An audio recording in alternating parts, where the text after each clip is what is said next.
For 6 nights in a row, Emily Hansen dreamed of the same thing. A narrow forest trail, the smell of wet moss, and a sense of something ancient watching her. But what stood out most vividly was the sound, whispers, emanating from an old stone well in the heart of the woods. The dream was always the same. She would be drawn to the well, unable to resist. The trees leaned unnaturally inward, their branches bending like fingers gesturing toward the center. A fog hung low on the ground. Birds were silent. And there, surrounded by black ivy and cracked stones, was the well. Each time she peered into its depths, she couldn't see the bottom.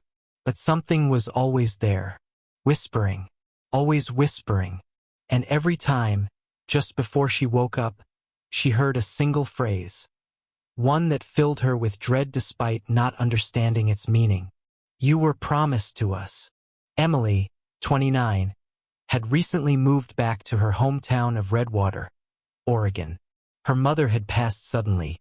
An aneurysm, doctors said, and Emily inherited her childhood home, an aging Victorian farmhouse nestled at the edge of the Redwater forest. The move was practical. Emily had just gone through a rough breakup and remote work made relocation easy. Redwater was quiet, nostalgic even, though she'd left it behind for a reason. There were things she didn't want to remember, whispers she thought she'd left behind in the trees. By the second week of settling in, the dreams began. On the 7th night, Emily decided she wouldn't go to sleep.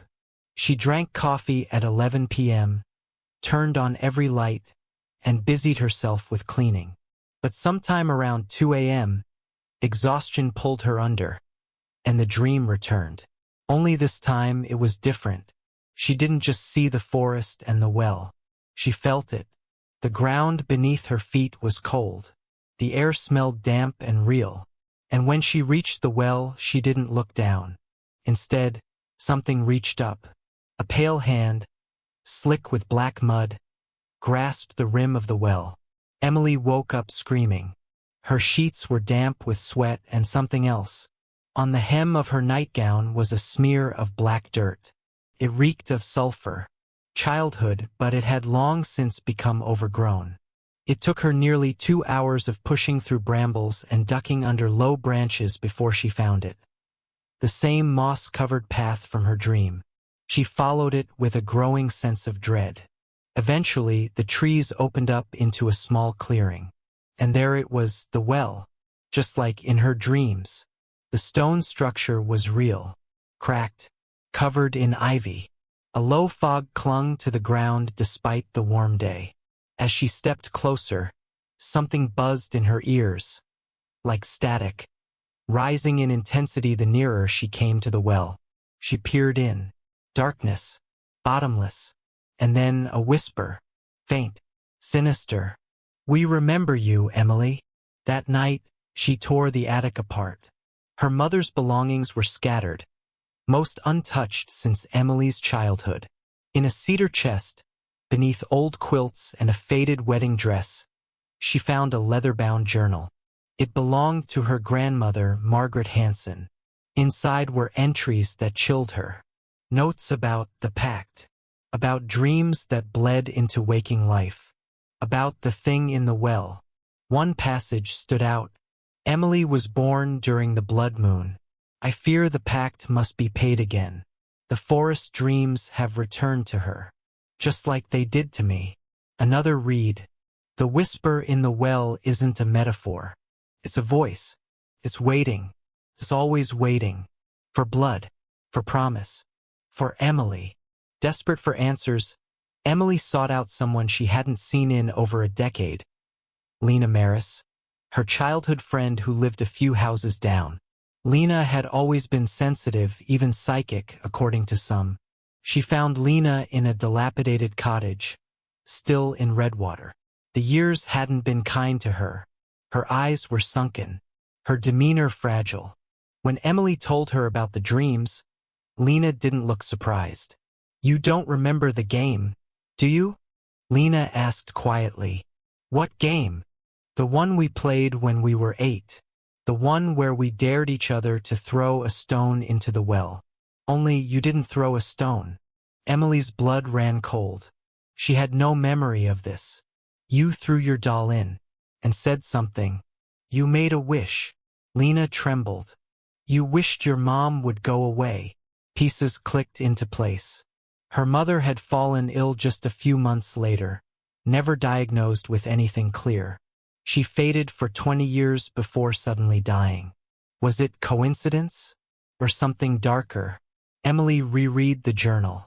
Her grandmother's handwriting grew frantic near the end. There is no escaping the pact. Promise made in blood binds forever. And dreams are how it remembers, how it calls us back. The more Emily resisted, the worse the dreams became. The hand from the well didn't just reach out now. It grasped her ankle. She woke up with scratches. The smell of sulfur grew stronger. Emily decided to destroy the well. She returned in daylight with a sledgehammer. But when she struck the stone, the sound that came out was wrong, metallic, almost like a scream. She began digging instead. Shovel after shovel of dirt. For hours. And then she hit something. Wood. A box. Old. Rotted. Inside. A child's doll. Half decomposed. Its porcelain face cracked. A red ribbon around its neck. Her name, Emily, scrawled on the back. The moment she touched it, the earth trembled. And she heard it again. You were promised to us. That night, she didn't wake from the dream. She crossed the boundary. The forest was wrong, deeper, darker, endless. The trees screamed in windless silence. The well was gone, replaced by a pit, and around it stood figures. Faceless, hooded, watching. In the pit something stirred. A shape, vast and sinuous, like a serpent made of smoke and bone. Your grandmother escaped. Your mother delayed. But you opened the door. Emily tried to scream, but her mouth filled with soil. Her limbs wouldn't move. The figures began to chant. And then, she awoke in the forest. Real forest. Daylight. But something was different. The trees no longer bent away from her. They leaned in. Her phone showed no signal. The well was filled in as if untouched. No sign of her digging. No sign of the doll. She stumbled home. At the house, everything looked normal. Until she entered the kitchen. There, standing at the sink, was her mother. Not as she was before, frail, aged, but younger. Alive. Whole. Good morning, sweetie, she said, turning around. Emily collapsed. It's been 3 days. Emily writes in the margins of her grandmother's journal now. Because she realizes the truth. She didn't escape. She crossed over. The well didn't take her life. Took her place. Now she lives in a loop where the dead are alive. Her mother wakes every morning. The forest is always still. But the dream always returns. And the whisper in the well, it grows louder. Last night it said something new. Now it's your turn to collect.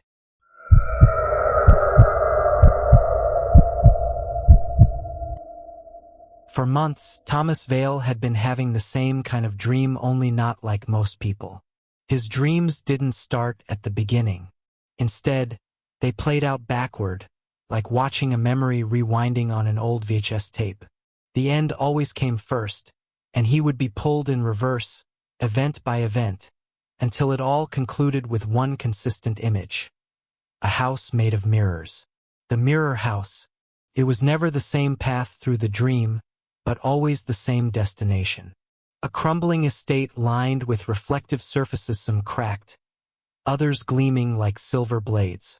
At the end of every dream, Thomas would arrive in the final room, and there, he would see a man standing in front of the largest mirror, waiting for him. The man was made of mirrors himself, shards of glass twisted into a humanoid shape. His voice, if it could be called that, sounded like glass scraping together. And every time he would whisper, "I remember what you've forgotten." It started shortly after Thomas visited a property he inherited outside Loughview, Vermont. The estate was old and overgrown, called the Farrow House. His parents had never mentioned it had belonged to his mother's estranged family. But with no one else to claim it, Thomas had been contacted by a lawyer and asked to inspect it. The house sat on the edge of a dead forest. Vines covered the stone walls. Ivy hung like drapes across the shattered windows. Inside, it was filled with dust, rot, and most notably mirrors. Floor-to-ceiling mirrors in almost every hallway and room, many of them framed in black iron, warped from decades of moisture. From the moment he stepped inside, something felt wrong. In the grand hallway, he paused to look into one of the mirrors, and his reflection smiled before he did. That night, he had the first backward dream. The end came first. Him standing in front of a mirror, watching as the mirrored man slowly stepped out of the glass and placed a hand on his shoulder. "You've already been here," the man said. And then the dream began to reverse. The next day, Thomas tried to dismiss it. Stress, he told himself. Jet lag. But then he saw something that unnerved him more. While out in town picking up supplies, he passed a man pushing a shopping cart filled with shattered mirrors. Their eyes locked. The man froze. "You let him see you again," the man said. Thomas blinked. "Excuse me?" The man hissed through clenched teeth. "You opened the door. You weren't supposed to open the door again." Then he turned and ran, disappearing into an alley. That night, the dream changed. The mirrored man wasn't made of glass anymore. He had Thomas's face. Thomas spent the next week trying to uncover the history of the house. In a locked drawer in the upstairs study, he found a faded journal belonging to his mother. Most of it was blank, but a few pages remained. One entry stood out. Thomas talks to the man in the mirror. He says he's his brother. But Thomas was born alone. He insists the other came through the glass when they were children. "I thought it was just a phase. But now the mirrors fog when he passes, and yesterday he pointed to one and said, 'He wants to trade places again. I've tried covering the mirrors, but he screams. He says I'm trapping his twin.'" After reading that, Thomas began to remember pieces of his childhood. A friend that only he could see. One night, his mother had taken all the mirrors out of the house. After that, his friend disappeared. He hadn't thought of him since. Until now, the dreams escalated. Thomas now found himself unable to recognize his own reflection. The mirror sometimes showed him doing things he hadn't done yet, cutting his hand, writing a name on the wall, looking at something behind him. Once, he passed a mirror in the hallway and saw two versions of himself. One standing still, the other smiling and walking toward him. He spun around. No one was there.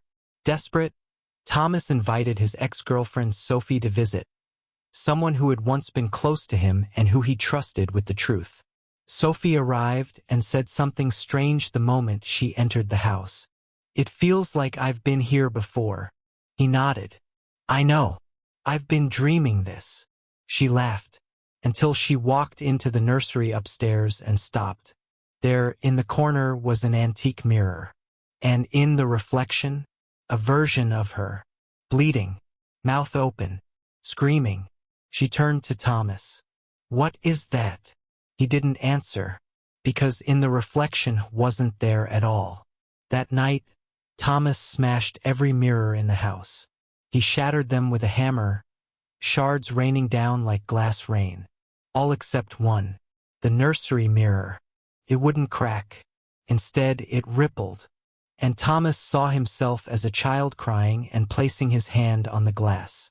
On the other side, another child mirrored him, then smiled. "I waited long enough," the reflection said, and stepped forward. Thomas was pulled into the glass, and what stepped out wasn't him. Sophie screamed as he turned to face her, smiling just slightly wrong, moving just a bit too smoothly. He blinked out of rhythm, called her by a name only she knew in dreams. You liked him better, he said. But I'm the one who stayed. The authorities declared Thomas missing. The Pharaoh house was locked down. But local kids say the house is still occupied. Someone walks the halls at night. And when you pass by the front window, you can see your own reflection watching you even if you're not standing in front of the glass.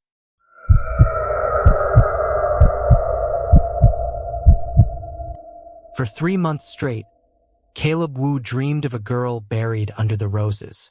In his dreams, he would walk through a wild, overgrown garden at twilight. The air would smell like wet soil and lavender. A wind chime always clinked faintly in the distance, even when the air was still. And beneath the rose bushes, something moved. Something called to him. A whisper, not from around him but from beneath him. You left me here. Each time, Caleb knelt and began to dig with his bare hands. Just as his fingers grazed something soft fabric, or Benih would wake up. Until the night he didn't. Caleb, 35, had moved into his late grandfather's estate just outside Sedalia, Missouri. A decaying 3-story manor surrounded by acres of land and a once pristine garden, now consumed by weeds. He was a landscape photographer looking for peace after his wife's death, and the house offered silence. But he soon noticed something odd. The rose garden behind the house bloomed out of season, black-petaled, thorny roses that gave off a smell like wet iron. Locals said his grandfather never let anyone tend the garden. Some said it was a shrine. Others said it was a grave. After a week, the dreams began. The girl called from the earth beneath the roses. She never showed her face, only her voice. Soft, sad, insistent. You left me here. But then came a dream where he saw her. A girl in a pale, dirt-covered dress, hair knotted with twigs, standing just outside the roses, watching. She didn't speak. But as he looked at her, the whisper rose from under his feet.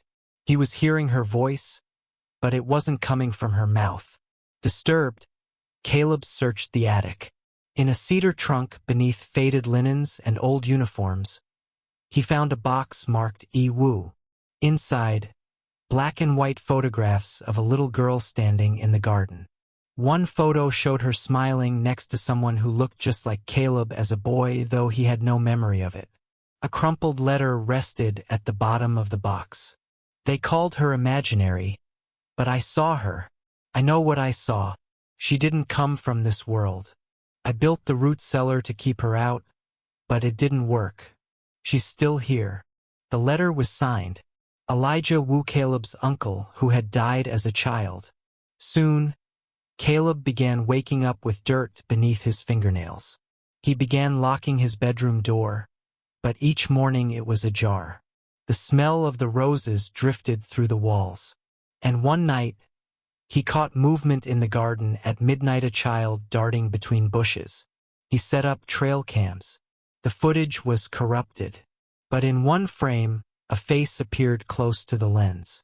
Pale, hollow-eyed, with black earth smudged across its cheeks. He tried deleting the files. They wouldn't erase. He hired a landscaper to dig up the garden. The man refused after a day, claimed he heard breathing beneath the soil. Another laborer quit mid-shift, saying he saw a hand waving at him from under the roots. So Caleb dug alone. For feet down, he struck stony a slab like a door buried horizontally. Etched into the surface, a name, Alira. He didn't remember anyone by that name, yet his body tensed. His breath caught. When he touched the stone, the earth shifted almost as if something below had exhaled. That night, the dream didn't end.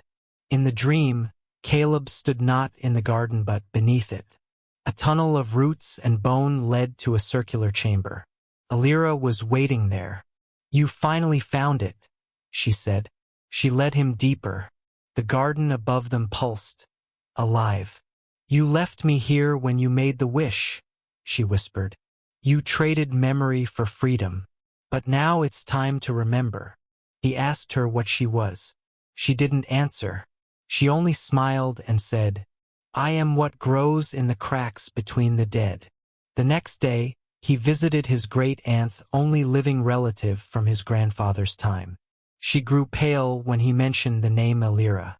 "Elira Wu," she said, "was your uncle Elijah's twin, stillborn. But after her burial, Elijah began speaking to her. Said she played in the garden. They thought it was grief, until Elijah began sleepwalking, digging, and then vanished. They never found his body. The roses began to bloom black that same year. Now, in the dreams there were two voices, Elira's, and something deeper, a presence beneath her, something using her. The deeper voice told Caleb, "You are the root now. You promised her freedom. Fulfill the pact." Caleb prepared to destroy the garden.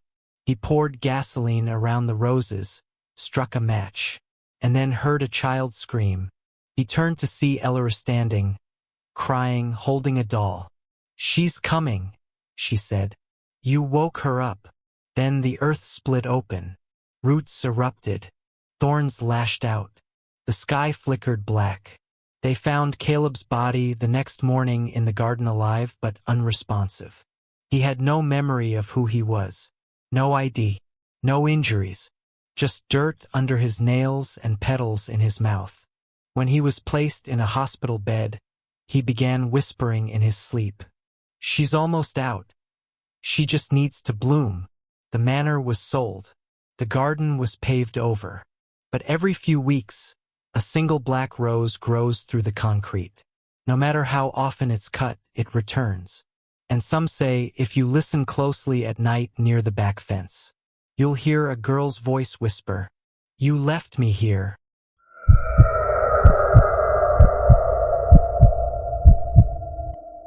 Ezra Malik had always suffered from insomnia. But what began as chronic sleeplessness became something else entirely when the dreams started. He began dreaming in reverse, like time unraveling itself. The dreams weren't strange or symbolic, they were accurate. Conversations that hadn't yet happened. Moments that later played out in real life, exactly as he dreamt them. But always, the dream ended the same way. Ezra would find himself standing at a train station suspended in twilight, drenched in orange light. The name of the station glowed above the platform in blinking, dying letters. Moore's Terminus. There were never any trains. Until one night, a train arrived, and Ezra heard his name over the intercom. Ezra, 41, was a sleep technician at the Nova Center for Sleep Disorders in Maryland. He believed in data, brainwaves, and routine. Lucid dreaming was a tool, not a mystery. He volunteered to test a new neural device, a REM synchronization helmet that allowed users to interact with their dreams more clearly, supposedly improving memory recall and emotional regulation. But something in his brain shifted after just one night. He awoke disoriented, drenched in sweat. His shoes were damp, and the soles were covered in a thin layer of black dust, like train soot. Patient 33 had been comatose for over 12 years. No name, no records, catatonic. But she murmured in her sleep, always in Latin. One word, terminus. Ezra checked on her as part of routine rounds. Her eyes opened for the first time. She smiled and whispered, "You've seen it, haven't you?" Then she closed her eyes again. Every monitor in the room spiked. Ezra's own REM feed synchronized with hers. His helmet lit up, displaying a message that was never programmed. Departure imminent. Each night, the dreams deepened. Ezra now arrived at the station with a ticket in his pocket. Blank, but warm. He saw other people on the platforms. Motionless. Some wept. Some bled. One woman whispered constantly but had no mouth. A man tore at his skin endlessly while others watched. No one acknowledged him. One night, the train doors opened, and the conductor walked down the aisle. He was impossibly tall, face stitched shut, eyes missing. He stopped in front of Ezra, pulled out a mirror. Ezra looked in and saw patient 33 screaming inside it. Then the conductor touched Ezra's forehead. He woke up with a train ticket in his mouth. This time it read, "Final boarding, 3 o'clock." Ezra did everything to avoid sleep. Stimulants, ice baths, noise. But sleep came anyway, and so did the station. He ran through the platforms. But the tracks looped. The same lights, the same passengers. Again and again. Then, in the center of the platform, a new glass case appeared. Inside it, patient 33, mouth open in a silent scream. The sign above her read, "Departed." Security footage from the lab showed Ezra sleepwalking through the facility at 2:59 a.m. He entered patient 33's room and stood beside her for 3 minutes. At 3:03, she vanished. No signs of escape. No forced doors. Ezra was found unconscious in the parking lot, curled along the yellow line painted like a train track. On his chest was a note. "One seat remains." He realized something horrifying. He was no longer waking. He was dreaming about waking. Layers upon layers. The station, the train, the real world. They were no longer separate. The conductor returned. "You were the first," he said. "You wore the helmet. You synchronized. You reopened the line." Ezra asked, "Why me?" "You are the lock. You are the key." The final night, Ezra stepped onto the train. The passengers were hollow, transparent. Some were crying without tears. He was offered a choice. Board the train and patient 33 goes free. Stay, and she remains, but he forgets everything. He stepped forward. The doors closed behind him. At 3 a.m. he flatlined. Doctors revived his body, but his mind never returned. Each night, monitors show REM spikes at the exact same moment. And once, a nurse heard static through the EEG speaker. Then a voice. "Passenger 34. Now boarding." Months later, the Nova Center discontinued the helmet program. The project was shelved. But one encrypted file remained in the archive. A log titled Ezra_Malik_dream_log_final.wave. At timestamp 3 hours and 11 seconds, he can be heard whispering, "One seat remains. Please, don't let it be you." Then faintly a train whistle.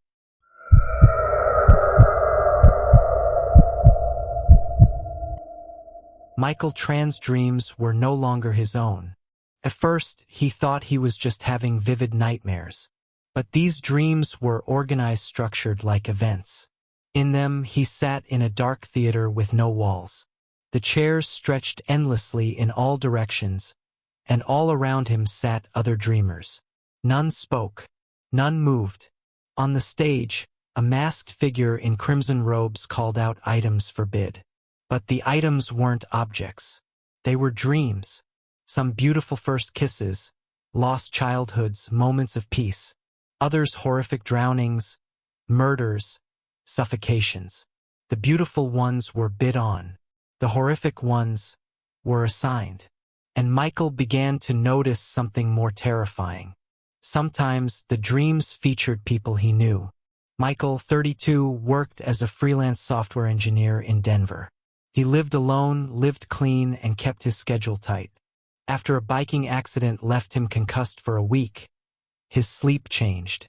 Doctors called it parasomniac inversion, a rare disorder where brain activity is more intense during sleep than while awake.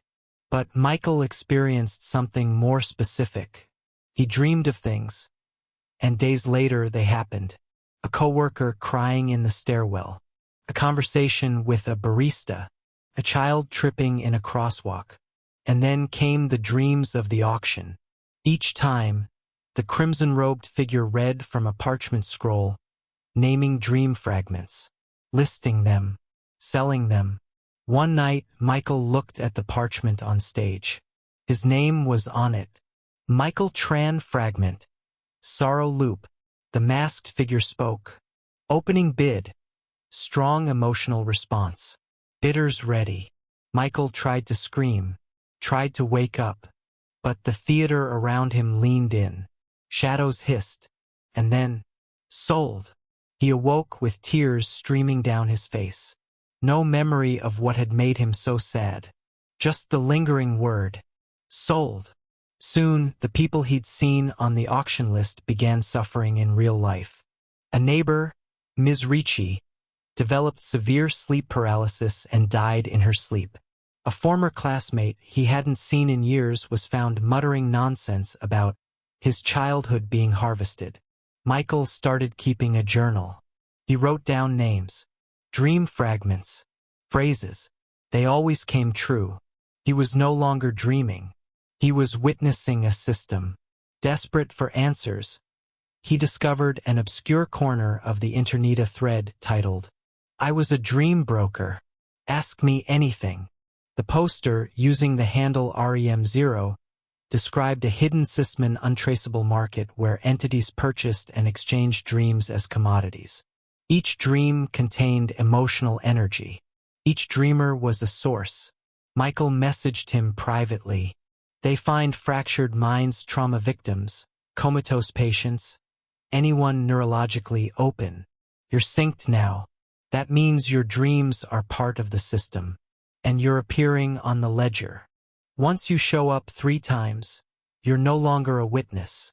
You become inventory. The second listing came a week later. Michael was in the Dream Theater again. His name was written in gold. Michael Tran, fragment. Survivor's guilt/romantic collapse, premium package. Bidding was fast. The bidders were not human. One was a mass of static in a suit. Another, a faceless figure made of dripping oil. One appeared as his mother, smiling coldly.